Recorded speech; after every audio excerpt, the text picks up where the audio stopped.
Hello, welcome to Rankistan. Generally ऐसे videos हम बनाते नहीं हैं, लेकिन मैंने लास्ट वीडियो डाला था, उसको डालने के बाद आपके रिस्पॉन्स से मुझे पता चलता है कि उसमें से आपको कुछ भी समझ नहीं आया। इसीलिए मैंने एक छोटा ही रिवीजन वीडियो डाला है। अगर ये सक्सेसफुल रहा तो फिर हम आने वाले डिफ़िकल्ट टॉपिक्स के लिए ऐसे ही छोटे छोटे रिवीजन वीडियोस लेकर के आएंगे। तो समझो माइक्रोबियल टेक्निक क्या होता है। जितने भी शब्द मैं बोलूँगा उनको सबको ध्यान से सुनना। ये पूरा टॉपिक आपको क्रिस्टल एंड क्लियर हो जाएगा, ठीक है। तो what is microbial technique? Microbial techniques are scientific methods used to isolate, grow, identify and control microorganism in the lab। क्या बोल रहा है? माइक्रोबियल टेक्निक्स का मतलब होता है ऐसे सभी तरीके जिनसे हम किसी सूक्ष्म जीव को पहचानते हैं, उगाते हैं और उसका विश्लेषण करते हैं। एग्जाम्पल से समझो, आप एक ऐसे पुलिस ऑफिसर हैं जिसके शहर में कुछ ऐसे इनविजिबल क्रिमिनल्स घुस आए हैं जो दिखते नहीं हैं, और उन क्रिमिनल्स को मान लो माइक्रोब्स यानी सूक्ष्म जीव। अब आपको उनको पकड़ना है, पहचानना है और कंट्रोल भी करना है।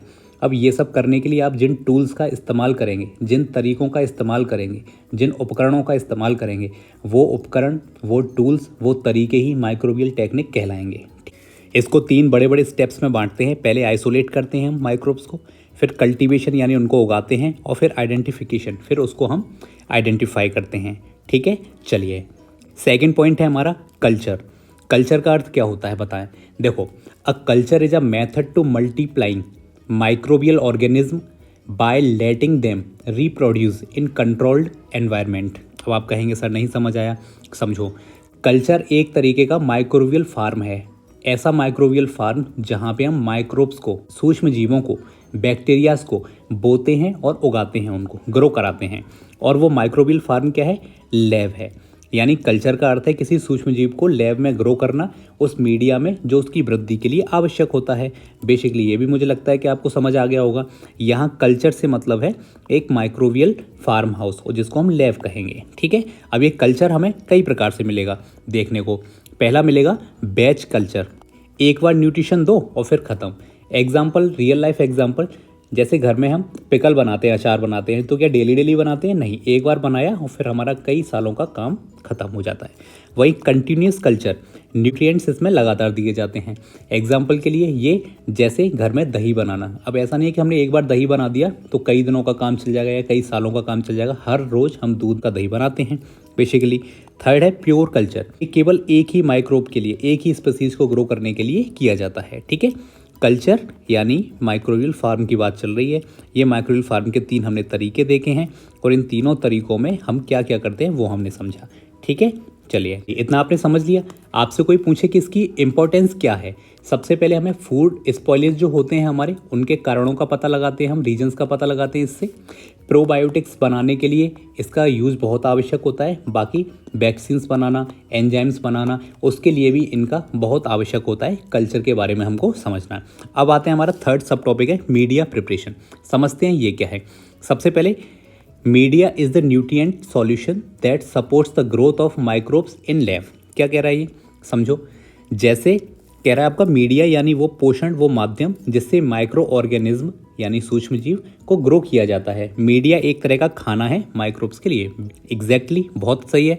जैसे पौधों के लिए मिट्टी आवश्यक होती है, वैसे ही माइक्रोब्स के लिए मीडिया आवश्यक होता है। यहाँ पे मैं लिख सकता हूँ कि मीडिया इज इक्वल टू खाना, पानी प्लस एनवायरनमेंट। इसको हम क्या बोलेंगे? मीडिया। इतना समझ आया।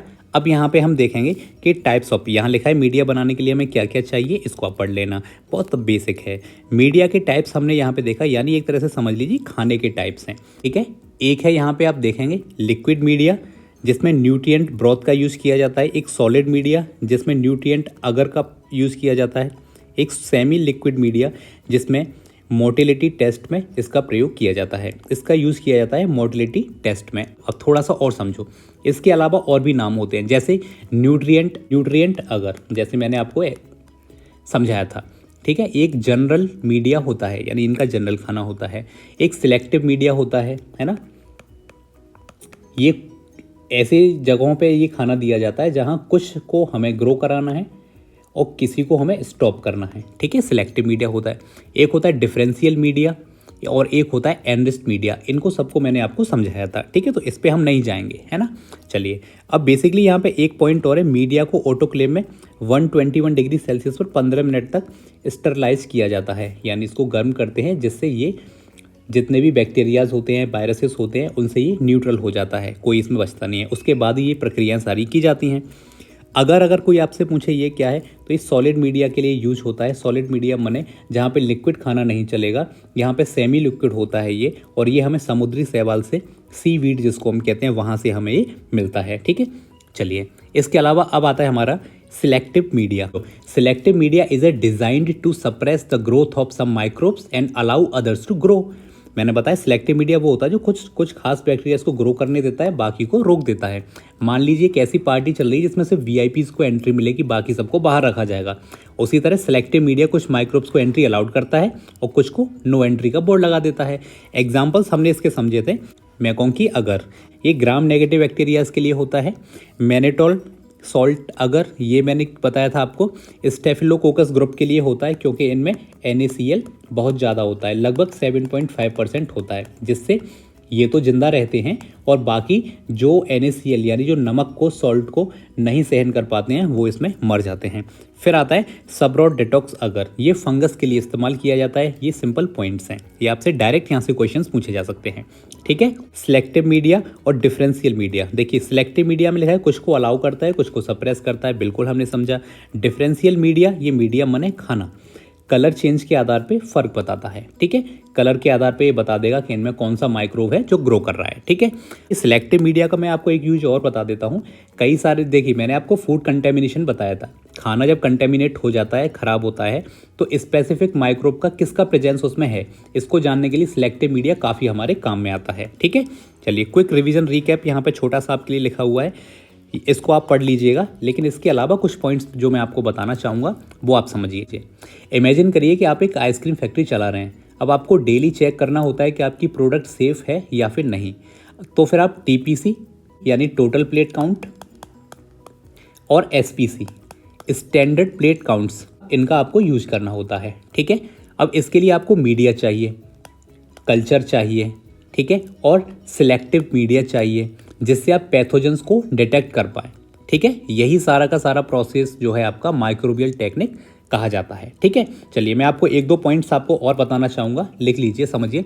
जैसे अगर आपसे कोई पूछे कि अगर जो बार बार आ रहा है ये क्या है, ये क्या है, ये एक सॉलिडिफाइंग एजेंट होता है, मैंने आपको बताया था। जैसे कि लिक्विड जो खाना है उसको अगर सॉलिडिफाई करना है तो ये एक जेली की तरह काम करता है, समुद्री शैवाल सीवीड से मिलता है।